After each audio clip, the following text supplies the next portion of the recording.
Today's lecture is on glycogen metabolism. This is the second part in glycogen metabolism. The first part covered the glycogen breakdown, and today we will be talking about the glycogen synthesis.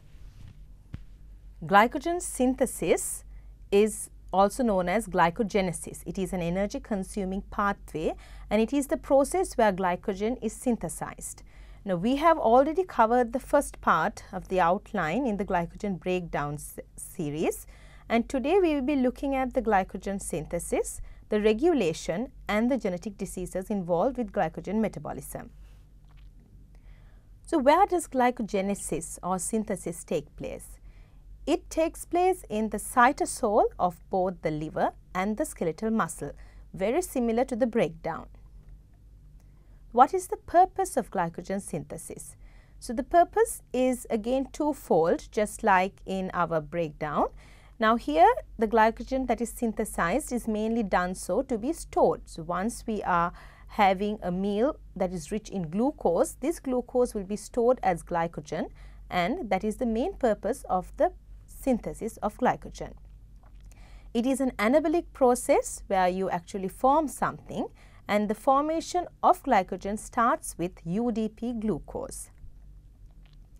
In the liver, the reason we need glycogen synthesis is for storage and to maintain the blood glucose levels between the meals. So, this is the main purpose of glycogen synthesis in the liver. It is to maintain blood glucose levels in between meals and to transport this glucose to other tissues when needed. What happens in the skeletal muscle? So, in the skeletal muscle, the need is for energy requirements of that muscle. So, glycogen is stored in the muscle and when needed, it is broken down. What are the metabolic conditions that would turn this synthesis pathway on and off? When should the glycogen synthesis be on? In a well-fed state, once the body has adequate glucose, we would want to convert this glucose into glycogen. Or if your skeletal muscle is at rest and it does not need to have energy, it does not need to break down glycogen, when the muscle is at rest, we would synthesize glycogen. So, in these two instances, in the well-fed state and when the muscle is at rest, your glycogen synthesis pathway will be switched on. And what will make this pathway on? It is actually the hormonal activity, and to be more specific, it is the action of insulin that will switch on the glycogen synthesis. So, what would switch the pathway off? When you are in a fasting state and when your glycogen needs to be broken down, at this point we would not be synthesizing glycogen. When you are in a fasting state, your body will try to break down glycogen. And also when your skeletal muscle is exercising, in this situation, when the muscle is exercising, the muscle requires energy. So, at that point, the muscle will not synthesize glycogen, it will try to break down the glycogen. So, in these two instances, in the fasting state and when the skeletal muscle is exercising, glycogen synthesis pathway will be switched off. And as before, it is the hormonal activity that will switch off this pathway, and the two hormones that would switch off glycogen synthesis is glucagon and epinephrine. These two hormones, if you recall the previous lecture on breakdown of glycogen, are the reasons that would activate glycogen breakdown or glycogenolysis. Looking at the whole process of glycogen synthesis, we start this process with UDP glucose, the active form of glucose, and it ends with glycogen. Let's take this step by step. Now, UDP glucose will add itself to glycogen. Now, what is glycogen? If we recall what glycogen is, it is a polysaccharide made up of glucose molecules. It is a homopolysaccharide. So, this glycogen will have n times of glucose in it. With the addition of UDP glucose, we would get n plus 1 molecules of glucose in this glucagon. Now, what happens in the degradation or the breakdown? What happens here is you have a glycogen which has n molecules of glucose in it, and when it breaks down, it gives rise to a glucose 1-phosphate and a glycogen which has one less molecule of glucose. Now these two reactions, the synthesis and the degradation, are two separate pathways involving different enzymes. Now in glucose synthesis, we said the starting point is with UDP glucose, the active form of glucose. It has 2 phosphate molecules. The first step for this is the phosphorylation of glucose. Now glucose in the presence of enzymes hexokinase and glucokinase would convert to glucose 6-phosphate. Hexokinase is present in the muscle and glucokinase is present in the liver. This glucose 6-phosphate in the second step is isomerized to glucose 1-phosphate. As you see, the phosphate molecule here is at the 6th position and phosphate is transferred to the 1st position. The enzyme that is involved here is phosphoglucomutase, and this is the second step. At the end of this step, we have now got a glucose 1-phosphate. In the third step, this glucose 1-phosphate has to become UDP glucose, and it is this UDP glucose that will be involved in the glycogen synthesis. Now as you see, this reversible reaction involves UDP glucose pyrophosphorylase as its enzyme. It is a reversible reaction. However, the fact that there is a hydrolysis taking place, it will push this reaction to the right side only. So although the reaction is reversible, the hydrolysis of the pyrophosphate will push it to the right side, and you will end up with glucose 1-phosphate converting to UDP glucose. So summarizing the initial reactions, glucose in the presence of either hexokinase or glucokinase becomes glucose 6-phosphate. Glucose 6-phosphate becomes glucose 1-phosphate, and glucose 1-phosphate becomes UDP glucose, the starting point in glycogen synthesis. So glycogen synthesis uses a whole enzyme called glycogen synthase, which will catalyze the alpha-1,4 linkage. Now this alpha-1,4 linkage is the link or the bond between 2 glucose molecules. So what you see here is one glucose molecule and the second glucose molecule. In the middle you get the alpha-1,4 linkage. So the formation of this is activated by glycogen synthase, catalyzed by glycogen synthase, the enzyme. Here we will see the UDP glucose, and here we see the glycogen molecule. So glucose from this UDP glucose will attach to the glycogen and add another molecule to it. So this process will continue with addition of glucose molecules. However, what we need to see here is that glycogen synthase can only elongate already existing chains of glucose. So as you see, the UDP glucose attached itself to already pre-existing chain of glucose, or you need some residues, some number of residues of glucose. At least a small chain of glycogen has to be present. So what initiates glycogenesis? It needs a primer. Glycogen synthesis needs a primer. It could be fragments of glycogen, which we already looked at. So if a cell is not fully depleted of glycogen, there may be fragments of glycogen left in the cell. These remaining fragments of glycogen can be used as the primer for the synthesis of a larger molecule of glycogen. What happens in the absence of glycogen fragments if the cell is fully depleted of glycogen?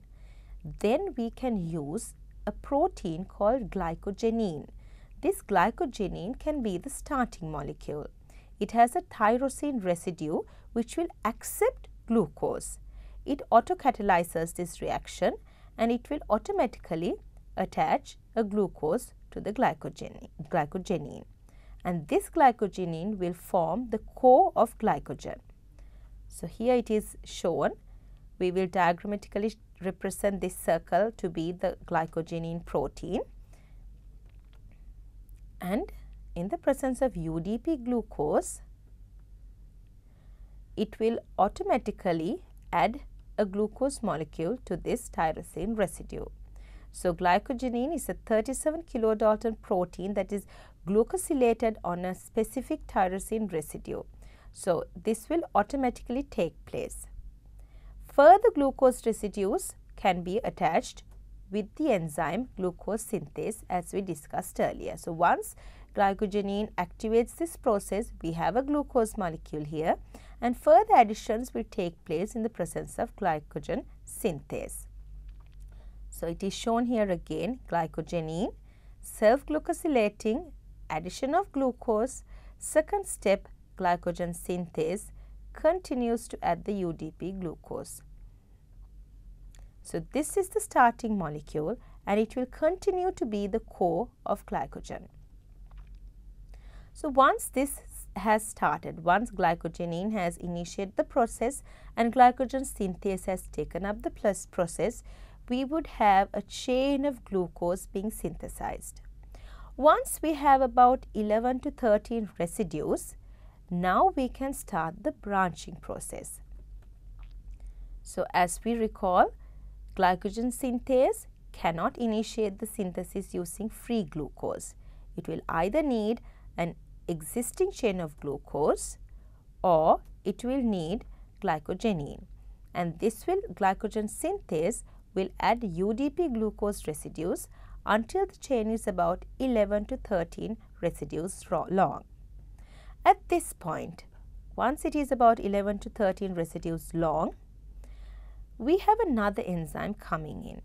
About 6 to 7 glucose molecules, you see this highlighted in red here, about 6 to 7 glucose molecules will break themselves from this long chain of glucose and attach themselves as a branch. And the linkage here is alpha 1,6, and this is done by the enzyme called branching enzyme. So, after the breakage, branching enzyme will attach this branch using alpha 1,6 linkage. And this new branch should ideally be about 4 residues away from the pre-existing branch. So, this process will continue. Elongation occurs by further addition of UDP glucose using glycogen synthase, and the branching enzyme will form the branches. So, finally, elongation will stop when glycogen synthase is no longer in contact with glycogenin.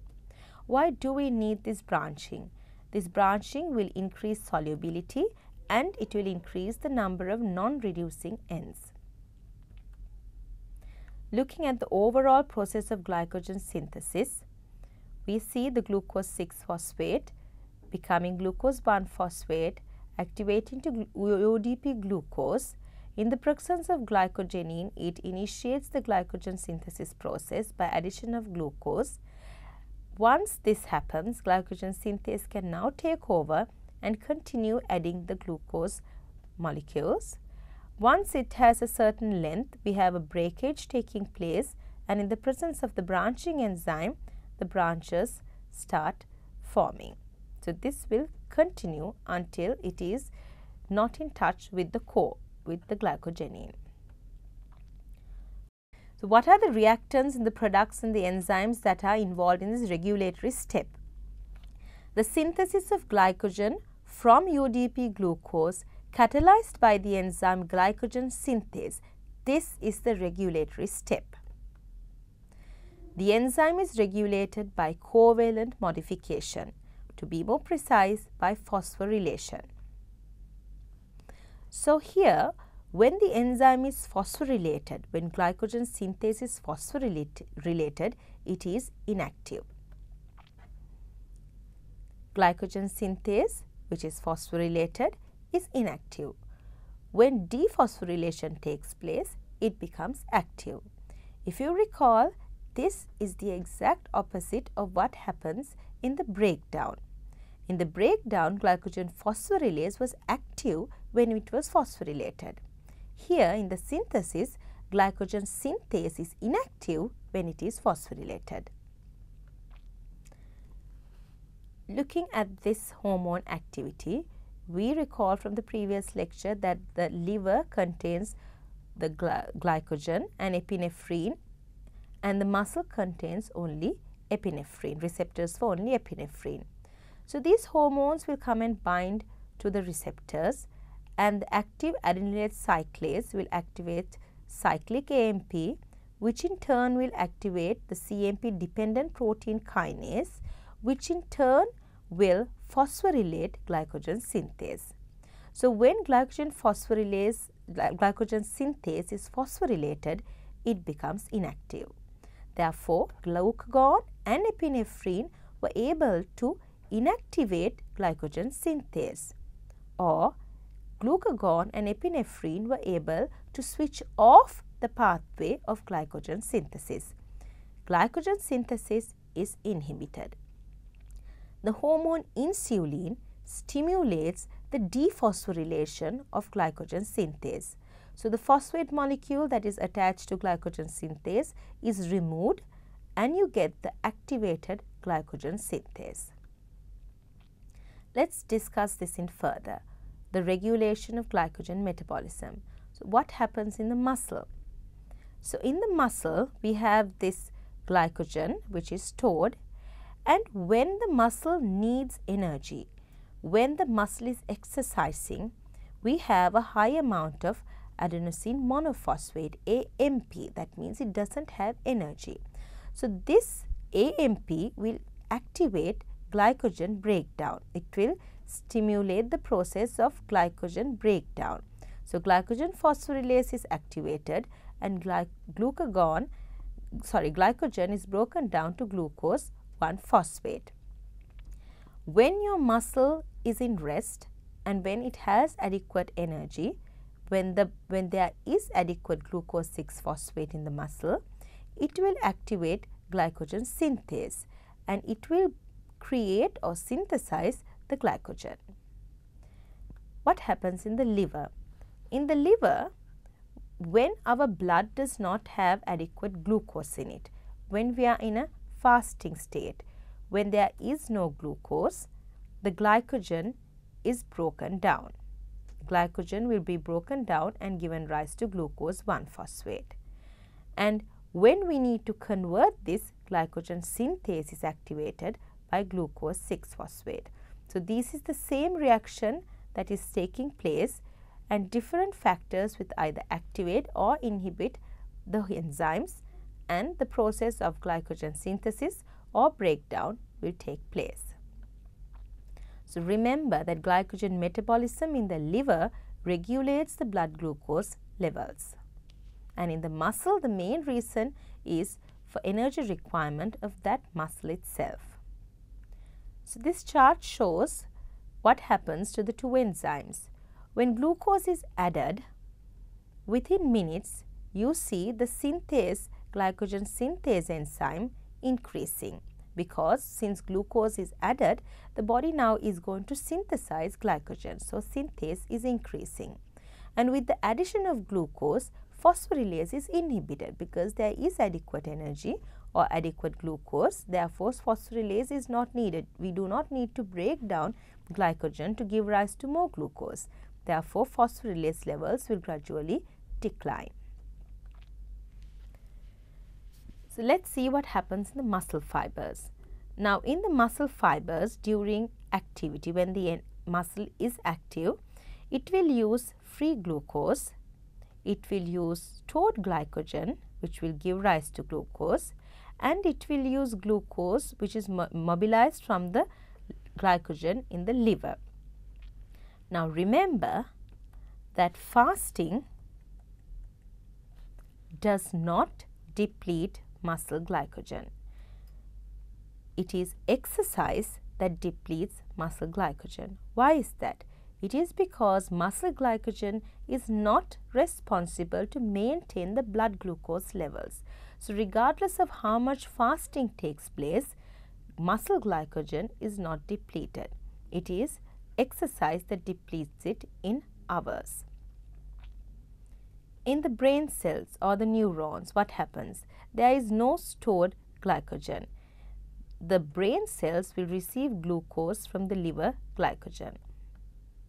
And in the liver, what happens in the liver? The liver, as we keep on reminding you, is responsible to maintain the blood glucose level. So, once the glycogen in the liver is broken down, it exports glucose to the brain, to the muscle, RBCs and other tissues and organs. Liver glycogen, of course, is depleted when you fast. What are the specific diseases associated with glycogen metabolism? The most common disease is diabetes. It occurs due to an abnormal insulin level or insulin activity. In addition to diabetes, there are various inborn errors which give rise to a collection of diseases known as glycogen storage diseases. This occurs due to a deficiency of enzyme or enzymes needed for either the synthesis or the breakdown of glycogen. If you look at the process of glycogen metabolism, there are various conditions called in the absence or the deficiency of various enzymes. So, you would see at the point here glycogen phosphorylase deficiency or deficiency of the debranching enzyme or deficiency of the lysosomal alpha-1,4 glucosidase enzyme. Any of these deficiencies would cause a specific disease specific for that enzyme.